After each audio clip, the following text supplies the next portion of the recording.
Okay guys, welcome back to the channel.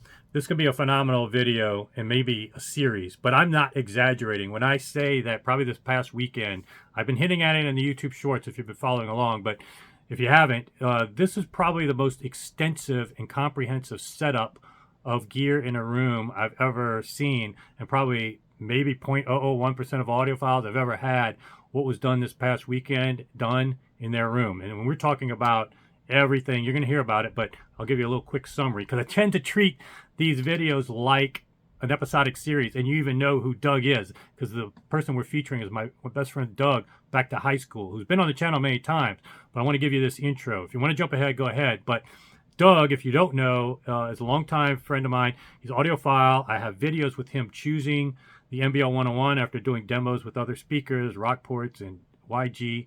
I have videos of him getting the MBL 101s installed, really fun series. I have videos of him installing the Rel 25 sub when he added that. I have videos of him at Expono with me, Tampa with me, going to different shows. So longtime subscribers already know who he is. But what we decided to do recently, he's gone and he's heard the Bach at the shows. He wanted to go higher level with his turntable from the VPI he had. And he wanted to get a little better bass in his room, even with the Rel 25. It's not about gear. Those of you who like gear alone, you're not going to be disappointed. You're going to see MBL 101s, Rel 25, Dohmann Helix Mark III, Dohmann Helix 2 Mark III, the only one in America. DS Audio phono cartridge, Master 3, with a Meitner phono stage. Never see that combination. Are almost rare, super rare. You're going to love that SMC audio monoblocks and custom preamp with now Inakustik 4004 power cables. Eye candy guys, gear, lovers alone, you won't be disappointed. But the main takeaways here, as you see, are going to be the fact that this is the most extensive combination of expertise and measurement tools I've ever even heard of being used in a room, especially in such a short time frame. Because first of all, we have Bach with in-ear measurements in both the time and frequency domain. Nobody, unless you have a Bach, can get in-ear measurements, both channels and both ears to that level at your listening position. Then Clio measurements using JR's tools, which he uses to help set up what we also did this weekend, a swarm sub. Real quick, if you don't know what a swarm sub is, instead of one sub in the middle or arrays up in front of you, it's about disseminating subs from multiple locations in the room. The theory being, the quick analogy to give you reason, if you go to a wave pool, there's an impulse from one direction and the back wave ends up causing huge peaks and dips. Well, sound often behaves that same way in your room. So the theory with the swarm is you can get good performance and even great performance with traditional speakers and maybe even one or two subs and sub arrays. But you have to find that right position, and then when you move around the room, the bass can be drastically changed. For people that want to get to that optimal level, positioning subs around the room, and imagine that wave pool now that had impulses coming from multiple, then those peaks and dips aren't as great. And in Doug's room, we were able to get down to 17 hertz, pretty much plus or minus 3 dB. Almost impossible to do. These mega speakers, well, this one is, Geo Research, to their credit, this is not meant, it's a big speaker. It's not meant to be run full range. It's meant to be run with 2 subs at least. And that's kudos to Danny, and one of the reasons why I bought it, because rarely when you buy these big speakers that have huge bass drivers, they're cool looking, you get bragging rights, huge price tag, and you can get good and even great results. You're not going to get optimal results. Fact. No matter, even if you're in a perfect room. Because never is the bass propagation best location the same as where your mid-range and tweeter are. Normally you have to set it for where your mid-range and tweeter are, or have some kind of compromise between the three. When you have the ability to have a swarm sub or satellite sub combination, you are now able to put bass where it's perfectly located in the room. And that's what you're going to see JR going around the room. You probably saw it in YouTube shorts, finding with real-time pink noise that you can audibly hear the difference when you make changes, as well as see it on the screen. That's what's really cool about all the measurement tools we had. But on top of that, Measurement tools only get you so far, and some people just use primitive frequency response and make judgments, or SINAD or whatever, make rankings and judgments based on 1 or 2 primitive measurements. What really the takeaway from this series, and I'm going to go into more detail in other videos and show you measurements, it's how you correlate and interpret the measurements and then come up with solutions. We're going to find reflections in Doug's room that only the measurement tools could tell us about at the exact timestamp, 4 milliseconds. And then we can calculate, based on distance of how sound travels, exactly where that reflection is, and treat the room in that spot rather than just randomly putting things around. And visually, it's not always the same as what sound sees your room different than your eyes. And we were able to find reflection points that we didn't think were the true reflection points. And now Doug is equipped to now even do better with his room once we get these certain room treatments in these certain areas. Again, nobody's had this level of measurement tools with the expertise, which included props to Mark Dohmann in Australia. He was on call this weekend, and we called him several times, talking about his turntable. Rick Brown with Hi-Fi One sold Doug the phono stage and the turntable. Great dealer to deal with, exceptional. JR was on site. I was there with the Bach. Edgar was up till 3 hours with us, helping integrate an omnidirectional with the Bach. It still can work, and a lot of takeaways. And the value of the Bach is not just in the 3D sound; it's in these measurements that you'll see. So I just want to give you this little preface and tell you a little bit more about Doug. Watch my other videos if you want to find out more. But without further ado, let's get started and stay tuned for a lot more. All right, guys, I want to break down some of the stuff we've done. We had a lot of fun, as you've seen in YouTube Shorts. But one problem I have with my videos is I assume that everybody's watched every video. Just in case you don't know JR with Wally Tools, this is JR. He does calibrations, among many things, as you're going to hear about. He does calibrations of your cartridge to the head shell and all kinds of adjustments. Sells Wally Tools. You'll see him at lots of shows.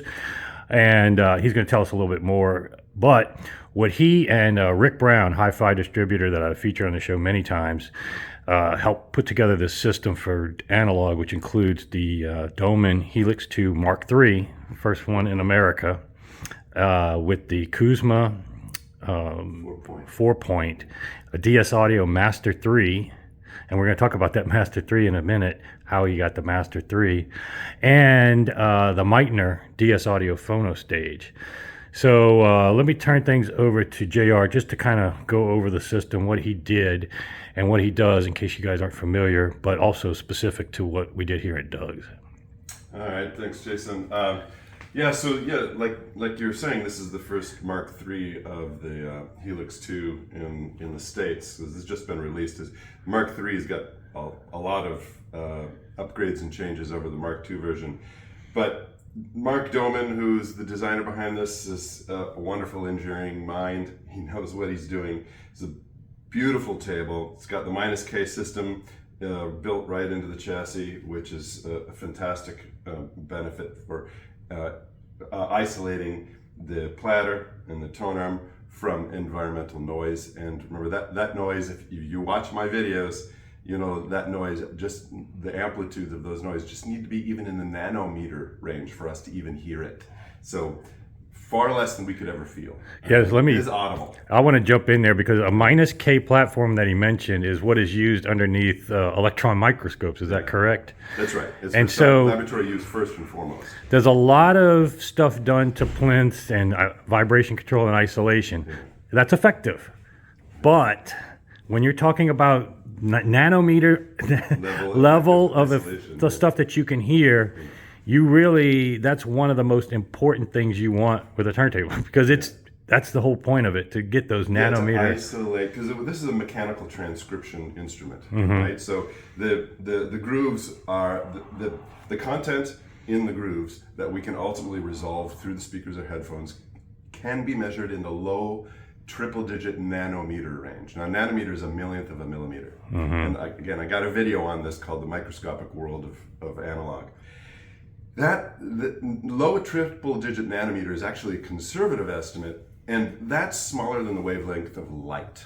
I mean, that's smaller than the wavelength of ultraviolet light. So there's no optical microscope that could even resolve that at all. But yet we can hear that content.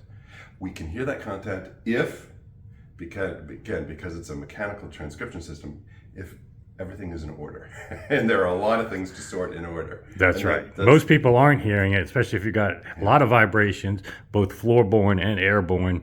So this kind of isolation platform, this is a beautiful turntable, but it's not anything done for aesthetic purposes. It's form meets function, and this is basically done as a precision instrument for the purpose of playing records. Yeah. Now the DS Audio cartridges, there's still persists some misunderstanding about them. They are not cartridges that read the grooves with light. They read the grooves with a stylus, just like any other. Same calibration tools as any other. The same calibration, the same setup, the same alignment is necessary as any other cartridge. But inside of the cartridge is an LED light and an LED sensor, and then there's a beryllium shutter between them that is attached to the cantilever, so it waves and flutters about, and the light sensor senses how the light is changing. That gets converted to electrical signal.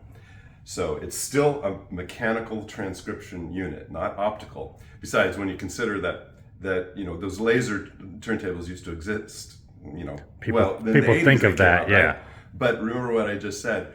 We can resolve content through speakers or headphones that can be measured in the nanometer range, below the wavelength of light. So how do you get a laser, which is a light sensing function, to read that fine detail? Well, you don't. At least I don't know how you would get that done.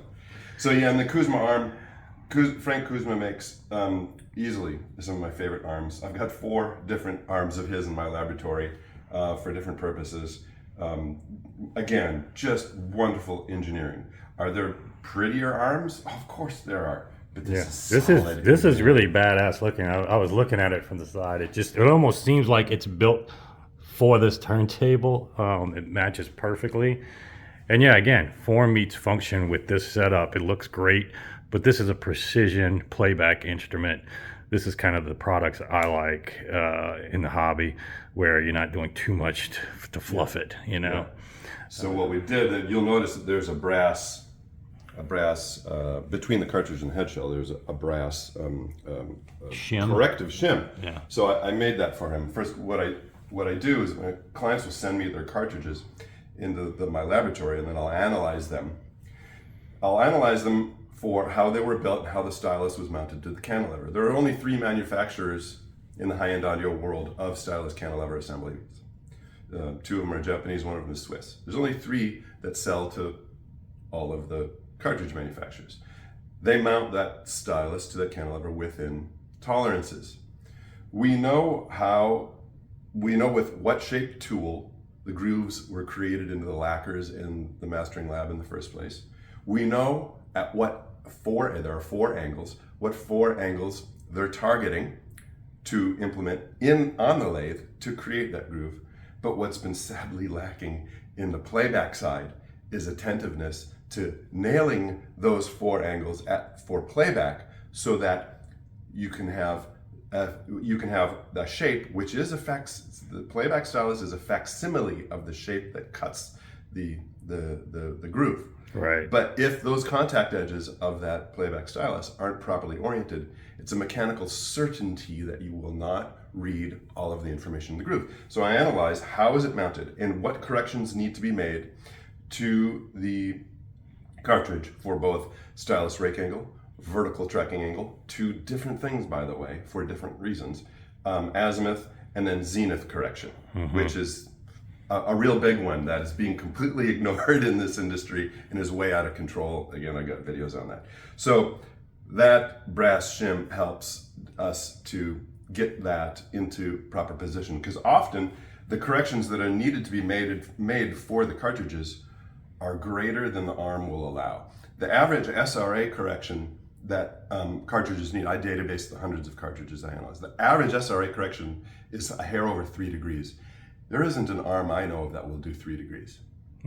And even if it could, I wouldn't want it to, because an arm riding this has very different vector forces about the tone arm pivot. Tone arms operating at perfectly level have a better relationship for those vector forces in terms of carrying and positioning the cartridge. And the average VTA correction is almost 7 degrees. Now I need to balance those two because you can't change one without changing the other, but that's again what we do in our analysis. So that's where that shim becomes very handy, so we can hit those angles and then not have to worry about tweaking anything, changing tone arm height, adjusting azimuth, nothing. Just set your VTF, get the Wally skater up, make sure that the horizontal forces in the arm are controlled for, and let her rip. Well, this is important, and I do have a video with there's a whole 7 types of optimizations you do. We have a long form video for the nerds that like to get into the weeds. But let's talk about real briefly, another reason why you would want to hire somebody like JR is not only to help you do this, and if you don't want to get into the weeds, let him do it for you. He can even come out. But in this case, the benefit was even twofold, because for some reason, when Doug ordered his DS Audio cartridge, they sent him the wrong cartridge that was like a one that was, Doug, do you want to talk about what happened? Yeah, well, I mean, I just got the cartridge in, I sent it to JR, and then he called me, he's like, why did you order this particular cartridge? And when we looked into it, it was a cartridge that never should have been sold. It was either discontinued or refurbished or something like that. Yeah, I think it was a refurb. So they actually sent the wrong cartridge, which I didn't know and probably wouldn't have known. I probably would have installed it and it wouldn't have sounded right, and I wouldn't have figured out why. But it was a great pickup by JR, and kudos to them. They made it right and corrected They actually, the problem. yeah, they did make it right. You know, you can say what you want about the mistake to begin with, but they did make it right and gave you an upgraded cartridge, That's right. the Master 3. But again, this is not isolated. Quality control, you know, future companies like Inakustik where you can pretty much not worry about it. But these things happen. Just read any Stereophile magazine. You're going to see review samples set to the biggest magazine that have errors and defects. Yeah. You need to sometimes have an expert look at this stuff to ensure that it's right, and that saved us a lot of trouble. Yeah, one of the screw holes was a non-standard size as well. And that would tip you off. This stuff, it happens. Even in my products, I've sent them out not realizing that there was something defective. Mm-hmm. I'm thankful for clients who can catch that and let me know, and then I'll do everything I can to make it right. It happens, right? And this type of thing has happened a number of times with clients. My rejection rate, believe it or not, again, because I database all the cartridges I analyze, 1 out of every 7.5 cartridges don't meet manufacturer specs. So 7.5. 1 out of 7.5. Yeah, that you have to. You're measuring this to see that your quality control is showing that 1 out of 7 they're not catching. Yep, and as far as the SRA VTA thing, I return almost none of them for being out of, because that's for a different reason, tougher to argue. But if the crosstalk is not up to spec, if the stylus has been clearly mismounted, because those 3 manufacturers I told you about, stylus, Kennel, Everson, I know at least with 2 of them, I know what their range of tolerance is. And if it's out of that, especially by a good margin, it has to go back. So far, the manufacturers and distributors have been very good about it so far. Yeah, so if you're just relying on what you bought from a dealer, you know, and you could be one of that 7, if you haven't had somebody look at it, you may not be getting optimal performance from your vinyl rig. It's great to have a great piece, but you got to get it to work optimally. Yeah, and I'll be the first to say that you can be perfectly misaligned, or even have a cartridge that's slightly out of spec, and it still sounds good. Mm-hmm. Even great. But it's a mechanical certainty that if those 2 contact edges aren't optimally aligned in the groove, you won't be getting all of the information. If it is out of spec, you won't be getting the fullest performance. Yeah, it could still sound very good, absolutely. Mm-hmm. Don't argue that. But it should be better, and you paid for better.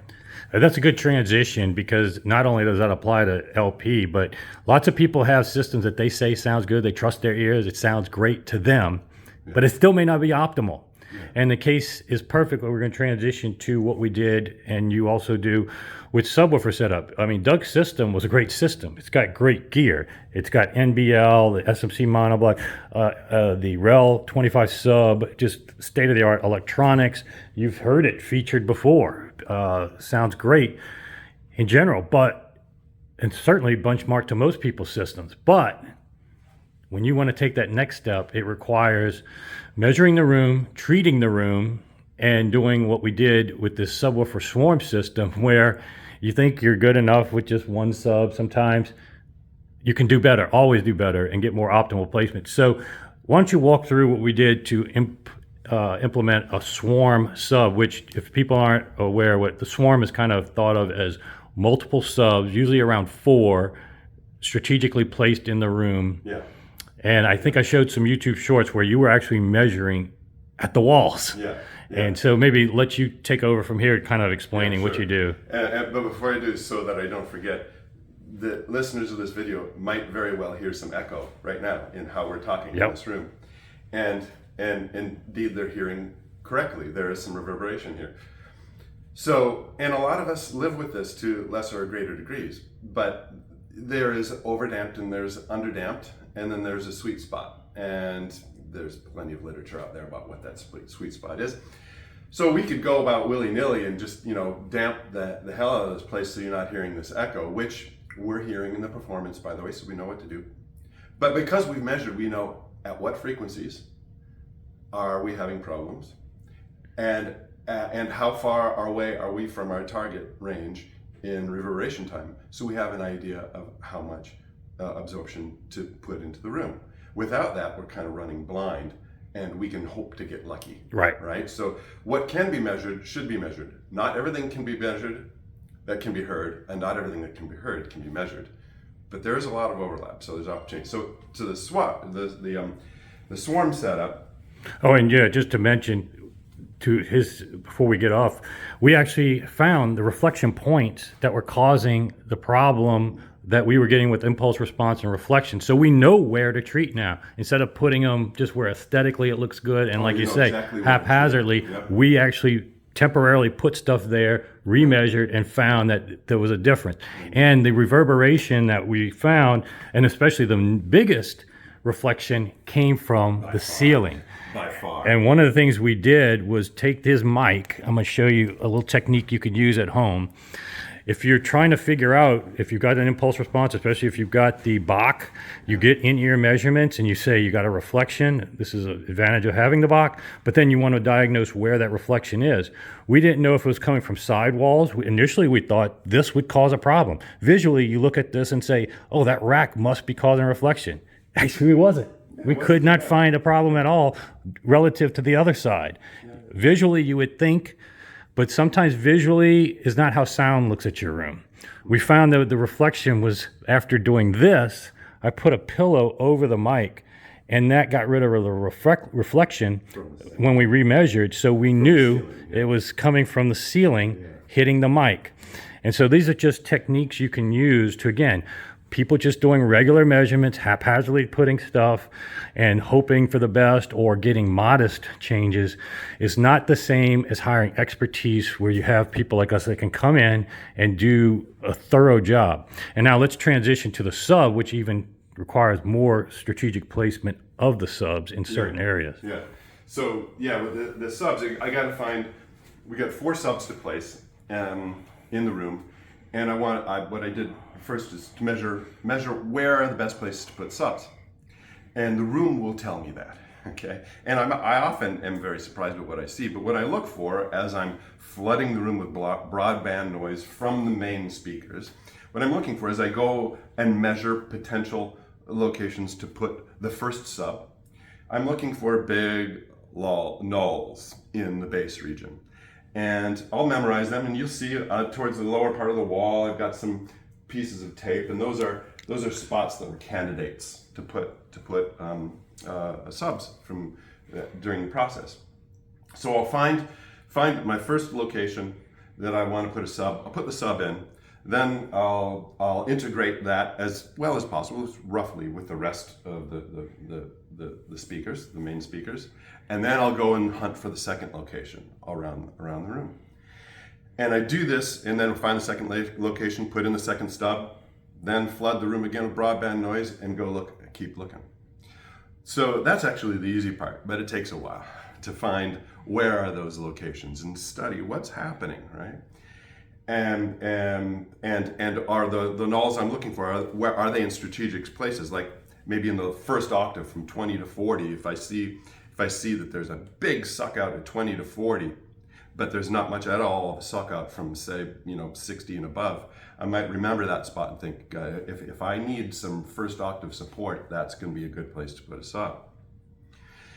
Then once I put them in, now we put the microphone back at the listening position and flood the whole room with all 4 subs now and the main speakers with broadband noise. And now I start the process of inverting phase selectively on the subs individually. And I usually find one that when I invert phase, the overall EQ real-time analyzer goes whoop, like this. So okay, we're going in the right direction. Okay, that's like step 2. Step 3, far more complex, and it's really where the rubber hits the road. There are certain controls that I need over each sub. I need to be able to control amplitude separately. I need to control crossover point separately. I need to control phase continuously, meaning 0 through 180, right? Not just 0 or 180, right. 0 through 180, right? And that's when I said about it would be very difficult for me to even write down how I do this, because a lot of it is just finding relationships. When I do this, say when I change amplitude on this amp and phase, what happens to the overall, not this amp, I mean this subwoofer, what happens to the overall response? What happens if I change this one first and put say a 45-degree phase on that one and then work on this one? So I start to understand the relationships between each of them, and it's complex, very complex, right? Because we're working with so many variables, right? And it's being done with pink noise continuous real time. It's not frequency sweeps and then analyze that. That's what I really like about it, and gives you a lot easier tools to do it. But that and so that's important to get the frequency response acceptable. And I'm aiming for plus minus 2.5 dB flat from the crossover point to the with the main speakers, hopefully down to subsonic range, which is about what we got. I think we got it plus minus 3, right? dB flat down to about 17 hertz. That's great, yeah. But there's always surprises. Every time I do this, I run into a wow moment. I can't believe bass does this. And so to your point about the real-time analyzer, yes, that's great to get frequency. But once I've done that, then I think even more important than even frequency response is fast time decay. So that's where you do need that log sweep, the whoop, right. whoop. And then you look at what's happening in decay time throughout the modal region, 20 to about 160. Right. What's happening in decay time? We want to see that the impulse falls off 30 decibels in less than a third of a second, about 300 milliseconds. That's fast bass. That's what fast bass is. Right. The room has everything to say about how good your bass is. You can take the most talented subwoofer speaker designer in the world and won't matter. The greatest subwoofer or main speaker. I don't care what it looks like in an anechoic response or what its impulse response is. Has no bearing on what's going to sound. Region, right. The room will determine how it sounds. Yeah, and your listening position to that. Yeah. Yes. And people ask, well, now, have you shown everybody where we found in this room where the 4 locations are? Yeah, let's go ahead and walk through here. And then what's really cool as well, a couple things. You don't even have to have matched subs because again, it doesn't really matter. You're looking at subwoofer agnostic. Yes, and he already had the Rel 25, but it didn't make sense to put 4 Rel 25s. It'd be ridiculous spread around the room. And some tools. We'll get to the tools that we use in addition to help with the 4. Yeah, exactly. Rel's a little more quirky without those controls. But in any case, we have one location here, which aesthetically worked as well, but. Again, when you have a driver close to here, that's one reason why he needs to have the continuous phase control, among many reasons. Yes. But there's almost always one sub within 2.5 feet of one of the speakers, and The measurements will tell me which speaker, which wall. Right. And in some cases, here's another mass takeaway. In some cases, it may be better for you, your woofers of your mains, not to be playing. Here's the biggest problem in the hobby. People buy these gargantuan speakers with huge bass drivers that aren't designed to be run with a sub.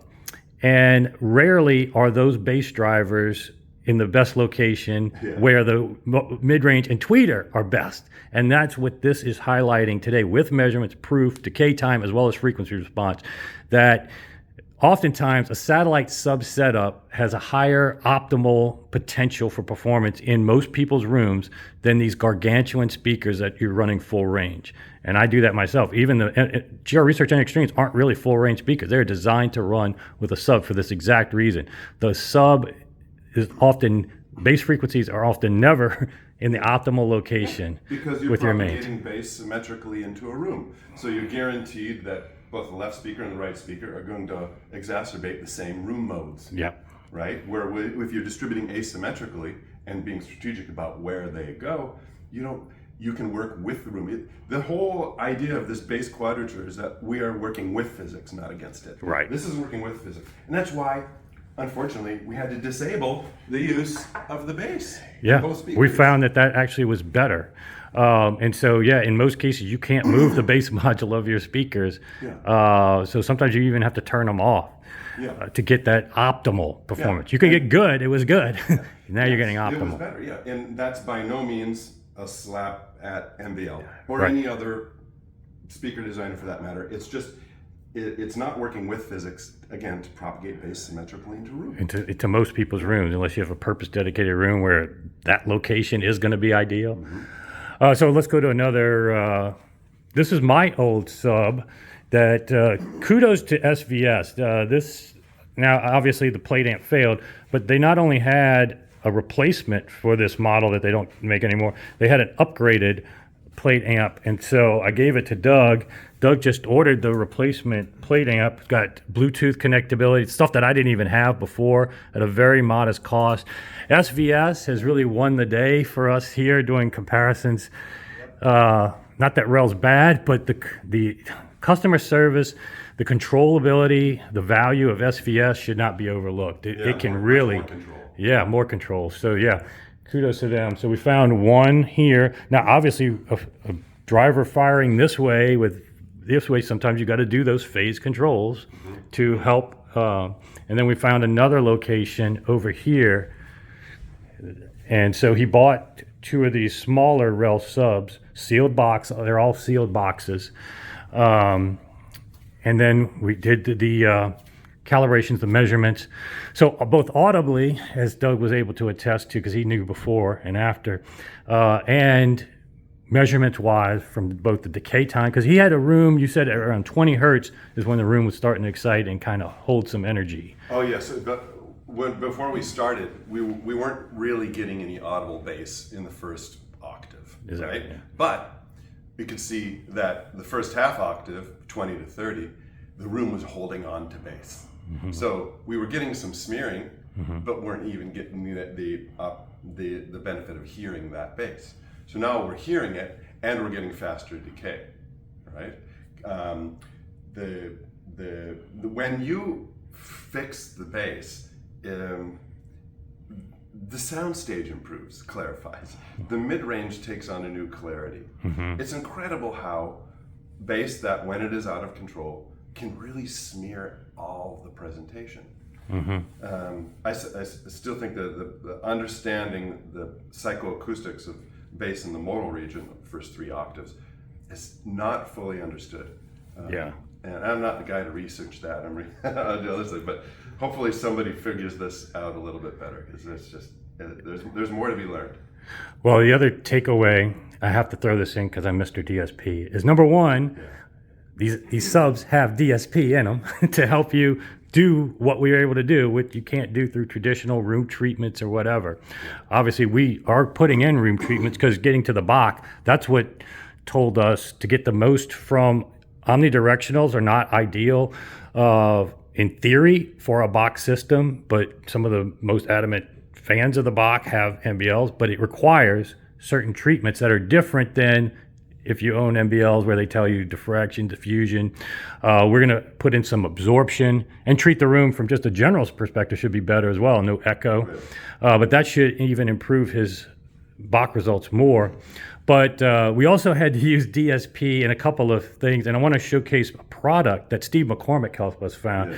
You want to talk about this little shit?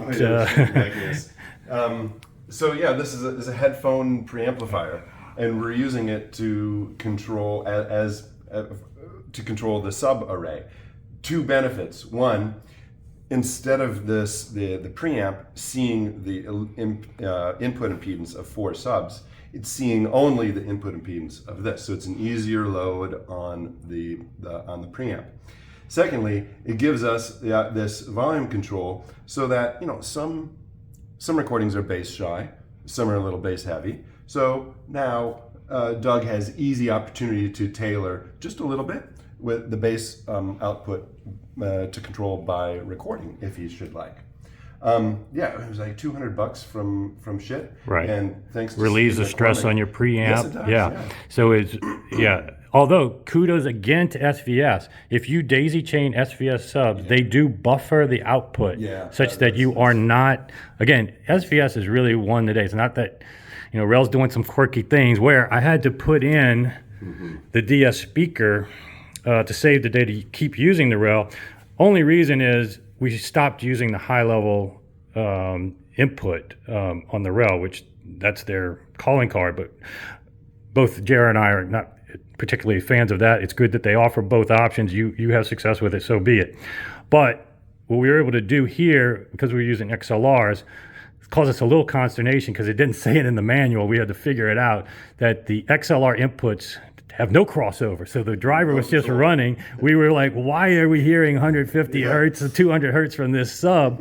And we had no way to control it. Well, that's because that is used as an LFE. They assume a surround sound processor is going to be controlling it. So we understand the logic now.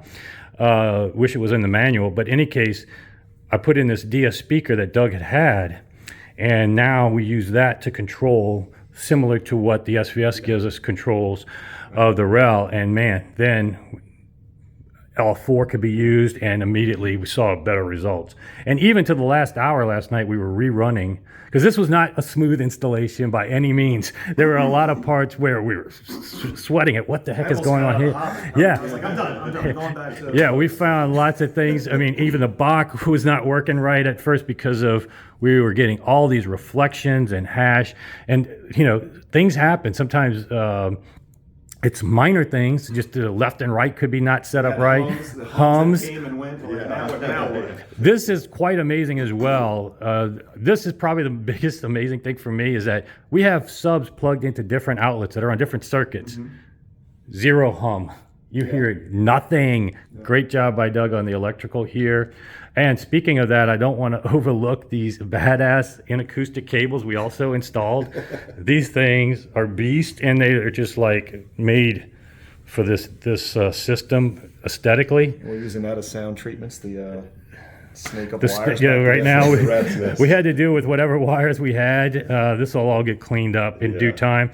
He is going to be putting in ceiling clouds so that the echo that you hear, get that reverb time to the ideal, and also treat that main reflection point that is we found through the Bach. Edgar stayed up till 1 a.m. with helping us with the audio, followed up all weekend, sending us the measurements, sending us asking if anything he could help with.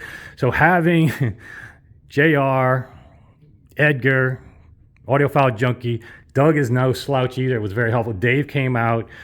This was a fun weekend, and it was challenging at times, but it's so rewarding that we were able to navigate a lot of challenges. And customer service is huge. I mean, Rick Brown.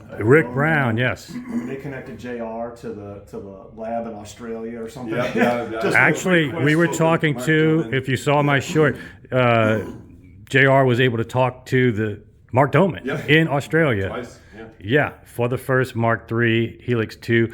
This is the Edgar on the phone, JR out here. Makes a huge difference. And of course, huge difference. You just feel like they're really looking out for you, and you just have a clear understanding of the product, and they stand by it, and it's been great. So yeah, certainly feel free to call me if you ever want to have something similar done. We can coordinate getting all these guys together. This is a fun and rewarding experience. Anything else, Doug? No, but kudos to you for figuring out that you're DSP. Mr. DSP. Not just a YouTuber. I got an idea. I dug this out of my closet. I'm like, I didn't even think of that. I earned my Audiophile Junkie title, but I was save. definitely sweating this weekend. Because it was going to be a paperweight otherwise. Oh, and let's showcase the main addition that you did. It's the Home Depot extension cord, the green. Yes. We I had. sell those for $200. You can paint them for Christmas. You get green, and so we had to do some MacGyvering to get the power delivery. So a lot of this that you're seeing now is not going to be permanent. You're seeing just the results sonically. Yes. And as you saw, JR brought great reference track like the Tantra music that I showcased in the YouTube shorts. If you want to get the vinyl, he may sell his copy. All right, guys. Hope you enjoyed.